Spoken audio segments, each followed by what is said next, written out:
అందరికీ నమస్కారం. ఆరాధన ఛానల్‌కి స్వాగతం. త్వరలో ముక్కోటి ఏకాదశి రాబోతున్నది కాబట్టి, ముక్కోటి ఏకాదశికి సంబంధించిన పరమ పవిత్రమైన కథలను గురించి, ముక్కోటి ఏకాదశి గురించి తెలిపే విషయాలను గురించి ఈరోజు వీడియోలో తెలుసుకుందాం. ముక్కోటి ఏకాదశినే వైకుంఠ ఏకాదశి అని కూడా అంటారు. ఏకాదశి ప్రతి మాసంలో 2 సార్లు వస్తుంది. సంవత్సరంలో వచ్చే ఏకాదశులలో మొదటి ప్రాధాన్యత ఈ ముక్కోటి ఏకాదశిదే. ఇది అత్యంత ముఖ్యమైనది. ఆ తరువాత ఉత్థాన ఏకాదశి, తరువాత భగవద్గీత మన మధ్యకు తెచ్చిన మార్గశిర శుద్ధ ఏకాదశి చాలా శ్రేష్టం.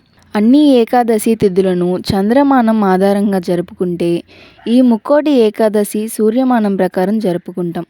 సూర్యుడు ధనుస్సు రాశిలో ప్రవేశించిన తరువాత వచ్చే శుక్లపక్ష ఏకాదశిని ముక్కోటి ఏకాదశి అని అంటారు. హిందువులందరూ కూడా ముక్కోటి ఏకాదశి రోజున ఏకాదశి వ్రతాన్ని ఆచరిస్తారు. భక్తి శ్రద్ధలతో జరుపుకుంటారు. వైష్ణవులు పాల సముద్రం చిలికేటప్పుడు కూర్మం రూపంలో శ్రీహరి ఆధారంగా ఉన్నారు అని, ఇదే కాకుండా శ్రీహరి ముక్కోటి దేవతలతో వైకుంఠం నుండి ఈ లోకానికి వస్తాడని, ఆయన అనుగ్రహం కోసం వీరు ఉత్థాన ఏకాదశి వ్రతం చేస్తారు. శైవులు పాలసముద్ర మదనంలో పుట్టిన హాలాహలాన్ని శివుడి కంఠంలో ఉంచుకున్నందుకు శైవులు ఏకాదశి వ్రతాన్ని శ్రద్ధగా జరుపుకుంటారు. ఈ క్షీరసాగర మదనంలో జనించిన అమృతం పంచడానికి శ్రీహరి మోహినిగా అవతరించాడు కాబట్టి శాక్తేయులు అనగా శక్తి ఆరాధన చేసేవారు కూడా ఈ ఏకాదశి వ్రతాన్ని చేస్తారు. ముక్కోటి ఏకాదశి పండుగను వైకుంఠ ఏకాదశి అని, స్వర్గం ద్వారం అని కూడా పిలుస్తారు. ఇది మార్గశిర మాసం లేదా పుష్యమాసం శుక్లపక్షంలో వస్తుంది. సూర్యుడు ధనుసు రాశిలో ప్రవేశించిన తరువాత వచ్చే శుక్లపక్షం ఏకాదశి నాడు ముక్కోటి ఏకాదశి జరుపుకుంటారు. ఈ రోజున మహావిష్ణువును వైకుంఠ ద్వారం వద్ద దర్శించుకున్న మధుకైటబులు అనే రాక్షసులకు శాప విమోచనం కలిగింది. ఎవరైతే వైకుంఠ ద్వారాన్ని పోలిన ఉత్తర ద్వార దర్శనం నుంచి వచ్చి హరిని దర్శించుకున్నా వారికి కూడా మోక్షం ఇవ్వండి అని వారు కోరగా విష్ణు భగవానుడు అంగీకరించారు.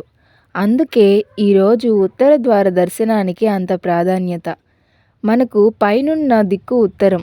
ఇది అభివృద్ధిని, వికాసాన్ని సూచిస్తుంది. మన దేహంలో జ్ఞానానికి మూలమైన మెదడు ఉత్తర భాగంలోనే ఉంది కదా.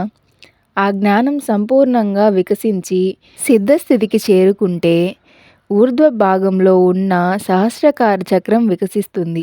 అంటే శ్రీహరి దర్శనం మనలోని అజ్ఞానాన్ని హరించి శాంతిని, జ్ఞానాన్ని ప్రసాదించమని కోరుకోవడమే ఉత్తర ద్వార దర్శన ఆంతర్యం. పాతాళానికి సూచించే దక్షిణ దిక్కును మనం యమస్థానం అంటున్నాం కదా.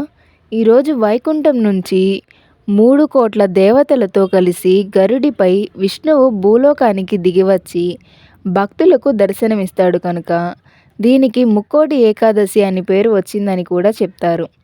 ఈనాడు వైకుంఠ ద్వారాలు తెరుచుకుంటాయి. అందుకే దీన్ని స్వర్గద్వారం అని కొందరు పెద్దలు అంటారు.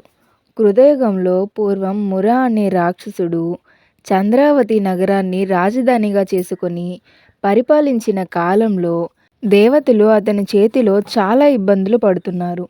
వారి పరిరక్షణ కోసం శ్రీహరి ఈ ఏకాదశి నాడే వైకుంఠం నుంచి వచ్చి యుద్ధం చేసి వాడిని అంతం చేయడానికి ప్రత్యేక అస్త్రం కావాలని, అందుకోసం బదరీకాశ్రమంలోని హైమావతి గుహలో ప్రవేశించిన తరువాత అక్కడ విశ్రాంతి తీసుకునేటప్పుడు ఆయనను సంహరించేందుకు ప్రయత్నం చేస్తారు మురాసురుడు.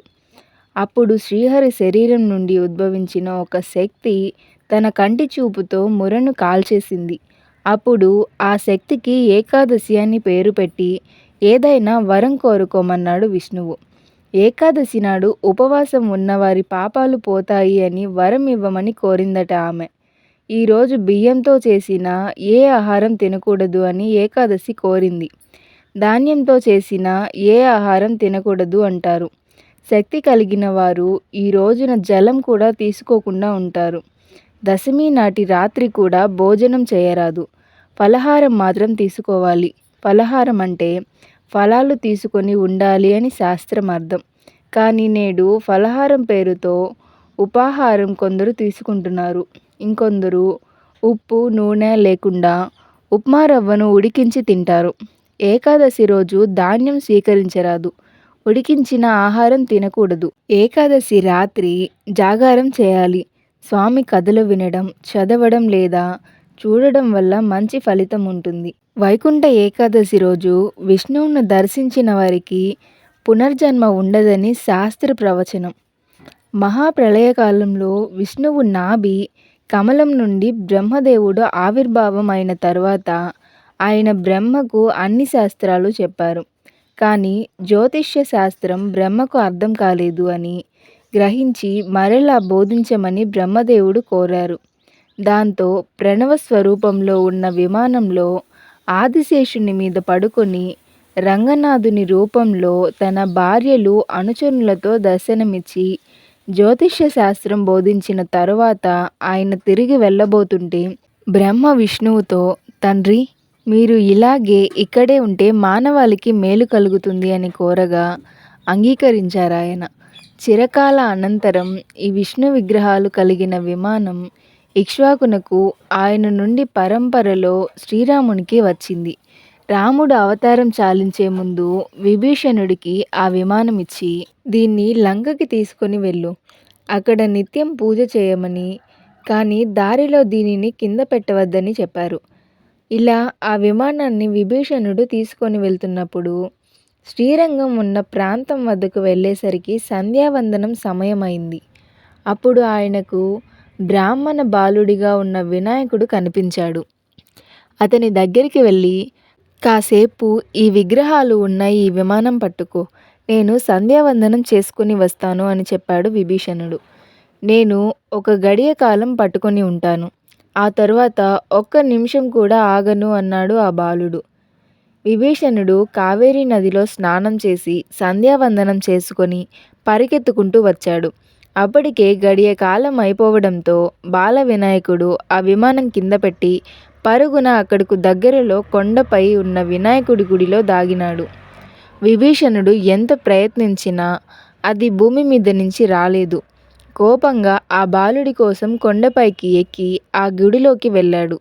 కోపించి వచ్చి ఆ బాలుని తల మీద కొట్టాడు. ఆ దెబ్బకి అతని తల మీద సొట్టపడింది. అది నేటికి మనం చూడవచ్చు.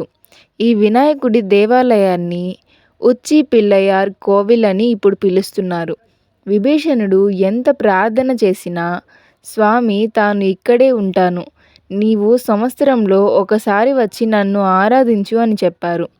విభీషణుడు అంగీకరించారు. అదే నేటి తమిళనాడులో ఉన్న శ్రీరంగం. ఈ శ్రీరంగంలో సప్త ప్రాకారాలలో మిక్కిలి లోపలి ప్రాకారంలో విభీషణుడికి చిన్న గుడి ఉంది. ఇక్కడ స్వామి దక్షిణాభిముఖంగా విభీషణుడిని ఆరాధిస్తూ ఉంటారు. కావేరీ నది రెండు పాయల మధ్య ఒక దీవిలో కొబ్బరి తోపులో నడుమ సప్త ప్రాకారాల నడుమ ఉన్న శ్రీరంగ నగరంలో శ్రీరంగనాథుని ఆలయం ఉంది. దీనిని భూలోక వైకుంఠం అని కూడా అంటారు.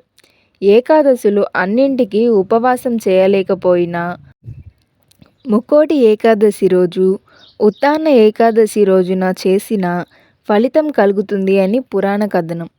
ముక్కోటి ఏకాదశి రోజున ఉత్తర ద్వార దర్శనం, విష్ణు పూజ, జాగారం చేసిన వారికి, ఈరోజు మరణించిన వారికి వైకుంఠ ప్రవేశం కలుగుతుంది. పిల్లలకు, వృద్ధులకు ఏకాదశి వ్రతం నుంచి మినహాయింపు ఉంది. ఈరోజు గీతా పారాయణం, విష్ణు పురాణం, మత్స్య పురాణం, విష్ణు సహస్రనామ స్తోత్ర పారాయణం, గోవిందనామాలు, విష్ణు సంబంధమైన పురాణాలు, వెంకటేశ్వరుని చరిత్ర, పురాణ పఠనం మేలు చేస్తుంది. గీతా జయంతి రోజు గీతా పారాయణం చాలా శ్రేష్టం. పంచ జ్ఞానేంద్రియాలు, పంచ కర్మేంద్రియాలు, మనసు వీటితో చేసిన పాపాలు ఏకాదశి వ్రతం మాత్రమే పోగొట్టగలదు. తిరుమలలో ముక్కోటి ఏకాదశి రోజు సుప్రభాతం మొదలుకొని ద్వాదశి రోజున ఏకాంత సేవ సమయం వరకు తిరుమలలో ముక్కోటి ప్రదక్షిణ మార్గంలో భక్తులు శ్రీవారి దర్శనం చేసుకొని తరిస్తారు. ప్రస్తుతం ఈ వైకుంఠ ప్రదక్షిణ మార్గద్వారాలు 10 రోజులు తీసి ఉంటాయి. ఒక్క వాక్యంలో చెప్పాలి అంటే కోటి పుణ్యాలకు సాటి ముక్కోటి ఏకాదశి వ్రతం. ఆలయానికి వెళ్ళలేని భక్తులు మన మనస్సులో శ్రీహరిని దర్శించే ప్రయత్నం చేయాలి. లేదా దూరదర్శన్‌లో ముక్కోటి ఏకాదశి రోజున హరి దర్శనం చేయాలి. ముక్కోటి ఏకాదశికి సంబంధించిన కొన్ని విషయాలనైతే ఈరోజు వీడియోలో తెలుసుకున్నారు కదా! ఇంతటితో ఈరోజు వీడియో పూర్తయింది. ఈ వీడియో కనుక మీకు నచ్చినట్లయితే వీడియోని లైక్ చేయండి, షేర్ చేయండి. ఇలాంటి మరిన్ని ఇంట్రెస్టింగ్ వీడియోల కోసం మన ఛానల్‌ని సబ్స్క్రైబ్ చేయండి.